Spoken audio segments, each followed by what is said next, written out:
ಎಲ್ರಿಗೂ ನಮಸ್ಕಾರ. ಹೇಗಿದ್ದೀರಾ? ಕ್ರಿಸ್ಮಸ್ ಹಬ್ಬದ ಶುಭಾಶಯಗಳು. ಈ ಕ್ರಿಸ್ಮಸ್ಗೆ ಮ್ಯಾಕ್ಸ್ ಸಿನಿಮಾ ಬಿಡುಗಡೆಯಾಗಿ ಭರ್ಜರಿ ಪ್ರದರ್ಶನಗೊಳ್ತಾ ಇದೆ. ನಿನ್ನೆ ಮ್ಯಾಕ್ಸ್ ಚಿತ್ರ ಬಿಡುಗಡೆ ಆಯಿತು. ಸಿನಿಮಾ ನೋಡಿದ್ಮೇಲೆ ತುಂಬ ಇಷ್ಟ ಆಯಿತು, ತುಂಬ ಖುಷಿ ಆಯಿತು. ಹಾಗಾಗಿ ವಿಶ್ ಮಾಡೋಣ ಅಂತ ಸುದೀಪ್ ಅಣ್ಣನ ಮನೆಗೆ ನಾನು ರಾತ್ರಿ ಹೋಗಿದ್ದೆ. ಆ್ಯಂಡ್ ಹೋಗುವ ದಾರಿನಲ್ಲಿ ಸೆಲೆಬ್ರೇಷನ್ಗೋಸ್ಕರ ಅಂತ ಒಂದು ಕೇಕ್ ತೊಗೊಂಡೋಗಿದ್ದೆ. ಒಂದು ಕೇಕ್ ಹಾಗೂ ಕೇಕ್ ಮೇಲೆ ಬರೆದಿರೋವಂಥ ಲೈನ್ಸು ಅನ್ನೆಸೆಸರಿಯಾಗಿ ತಿರುಚಿ ಬೇರೆ ದಾರಿನಲ್ಲಿ ಹೋಗ್ತಿರೋದು, ಅಥವಾ ಅದರಿಂದ ಅನ್ನೆಸೆಸರಿಯಾಗಿ ಬೇರೆ ರೀತಿಯಲ್ಲಿ ಯಾರೋ ಒಬ್ಬ ನಟನನ್ನು ಅಲ್ಲಿಗೆ ಲಿಂಕ್ ಮಾಡಿ ಕಾಂಟ್ರವರ್ಸಿ ಕ್ರಿಯೇಟ್ ಮಾಡೋದಕ್ಕೆ ಟ್ರೈ ಮಾಡ್ತಿರೋದು ನನ್ನ ಗಮನಕ್ಕೆ ಬಂತು. ಹಾಗಾಗಿ ಒಂದು ಕ್ಲಾರಿಫಿಕೇಷನ್ ಕೊಡೋಣ ಅಂತ ಈ ವಿಡಿಯೋ ಮಾಡ್ತಾಯಿದ್ದೀನಿ. ಸೊ ಆ ಕೇಕ್ ಮೇಲೆ ಬರೆದಂಥ ಲೈನ್ ಇದ್ದಿದ್ದು, ಬಾಸಿಸಮ್ ಕಾಲ ಮುಗೀತು, ಮ್ಯಾಕ್ಸಿಮಮ್ ಮಾಸ್ ಕಾಲ ಶುರುವಾಯಿತು ಅಂತ. ಇಲ್ಲಿ ಯಾವ ನಟನಿಗೂ ಕೂಡ ಇದನ್ನು ಹೋಲಿಕೆ ಮಾಡಿ ಬರೆದಿದ್ದಂಥದ್ದಲ್ಲ. ಮ್ಯಾಕ್ಸ್ ಚಿತ್ರದಲ್ಲೇ ಬರುವಂಥ ಒಂದು ಸಾಂಗು, ಮ್ಯಾಕ್ಸೇ ಮ್ಯಾಕ್ಸಿಮಮ್ ಮಾಸ್, ಮಾಸಲ್ಲಿ ಮಾಸಿಗೆ ಬಾಸ್. ಸೊ ಈ ಲೈನನ್ನೇ ಅನುವಾದಿಸಿ ಅದನ್ನೇ ಕೇಕ್ ಮೇಲೆ ಬರೆದಂಥ ಲೈನ್ ಆಗಿತ್ತು. ಆ್ಯಂಡ್ ಪ್ರತಿಯೊಬ್ಬ ನಾಯಕ ನಟನಿಗೂ ತನ್ನದೇ ಆದಂಥ ಅಭಿಮಾನಿ ಬಳಗ ಇರುತ್ತೆ. ಆ್ಯಂಡ್ ತನ್ನ ಅಭಿಮಾನಿ ಬಳಗ ತನ್ನ ನಾಯಕ ನಟನನ್ನು ಬಾಸ್ ಅಂತಾರೆ, ಅಣ್ಣ ಅಂತಾರೆ, ಸರ್ ಅಂತಾರೆ. ಅವ್ರಿಗೆ ಇಷ್ಟ ಆಗೋ ರೀತಿಯಲ್ಲಿ ಪ್ರತಿಯೊಬ್ಬರೂ ತಮ್ಮ ನಾಯಕ ನಟನನ್ನು ಕೂಗ್ತಾರೆ, ಕಿರ್ಸ್ತಾರೆ, ಸೆಲೆಬ್ರೇಟ್ ಮಾಡ್ತಾರೆ.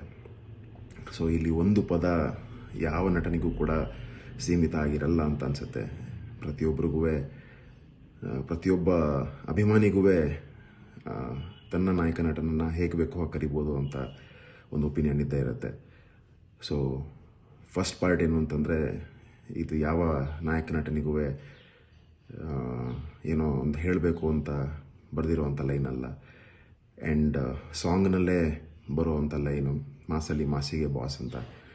ಆ್ಯಂಡ್ ಸಿನಿಮಾ ನೋಡಿದ್ಮೇಲೆ ನನಗೆ ಅನಿಸಿದ್ದು, ಅದನ್ನು ಟಿ ವಿ ಇಂಟರ್ವ್ಯೂಗಳಲ್ಲೂ ಕೂಡ ಅಲ್ಲಿ ಬೈಟ್ಸ್ ತೊಗೋಬೇಕಾರೆ, ಸಿನಿಮಾ ರಿಲೀಸ್ ಆದ ಥಿಯೇಟ್ರ್ನಲ್ಲಿ ಬೈಟ್ಸ್ ತೊಗೋಬೇಕಾರೆ ಹೇಳ್ದಂಥದ್ದು ಕೂಡ ಅದೇ. ನಮ್ಮ ಸುದೀಪ್ ಅಣ್ಣನ ಅಭಿಮಾನಿಗಳು ಬಾದ್ಶಾ ಅಂತಾರೆ, ಅಭಿನಯ ಚಕ್ರವರ್ತಿ ಅಂತಾರೆ, ಹಾಗೆ ಕಿಚ್ಚ ಬಾಸ್ ಅಂತಾರೆ. ಸೊ ಕಿಚ್ಚ ಬಾಸ್ ಅಲ್ಲ, ಇನ್ಮೇಲಿಂದ ಕಿಚ್ಚ ಮಾಸ್ ಅಂತ ಹೇಳೋದಕ್ಕೆ ಬಯಸಿದ್ದು. ಸೊ ಬಾಸಿಸಮ್ ಕಾಲ ಮುಗೀತು, ಇನ್ಮೇಲಿಂದ ಏನಿದ್ರು ಮಾಸ್ ಕಾಲ ಶುರುವಾಯಿತು ಅನ್ನೋ ಥರ. ಸೊ ಇದರಲ್ಲಿ ಯಾವುದೇ ರೀತಿ, ಯಾವುದೇ ಚಾನೆಲ್ ಆಗಿರ್ಬೋದು ಅಥವಾ ಯಾವುದೇ ಸೋಷಿಯಲ್ ಮೀಡಿಯಾದಲ್ಲಿರುವಂಥ ಪ್ರತಿಯೊಬ್ಬರು ಕನ್ಫ್ಯೂಷನ್ ಕ್ರಿಯೇಟ್ ಆಗುವಂಥ ಅವಶ್ಯಕತೆ ಇಲ್ಲ. ಇದು ಯಾರಿಗೋಸ್ಕರನೋ ಪರ್ಸ್ನಲ್ಲಾಗಿ ಮಾಡಿರುವಂಥದ್ದಲ್ಲ.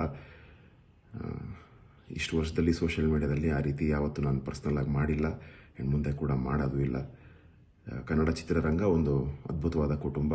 ಆ್ಯಂಡ್ ಡಿಸೆಂಬರ್ನಲ್ಲಿ UA ಇರ್ಬೋದು, ಮ್ಯಾಕ್ಸ್ ಇರ್ಬೋದು, ಅದರ ಹಿಂದೆ ಬಂದಂಥ ಪ್ರತಿಯೊಂದು ಸಿನಿಮಾಗಳು ಕೂಡ ಈ ವರ್ಷದಲ್ಲಿ ಅದ್ಭುತವಾಗಿ ಪ್ರದರ್ಶನ ಕಂಡಿದೆ. ಆ್ಯಂಡ್ ಕನ್ನಡ ಚಿತ್ರರಂಗ ಹಾಗೂ ಕನ್ನಡ ಚಿತ್ರರಂಗದ ಈ ಕುಟುಂಬ ಯಾವತ್ತೂ ಸದಾ ಜೊತೆಗಿರುತ್ತೆ.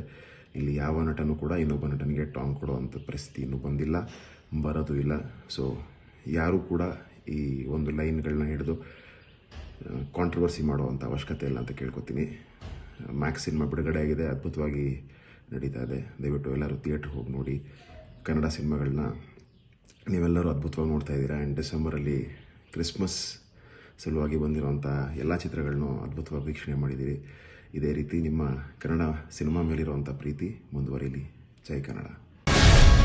ಗ್ಯಾರಂಟಿ ನ್ಯೂಸ್, ಸುದ್ದಿ ಖಚಿತ, ನ್ಯಾಯ ನಿಶ್ಚಿತ.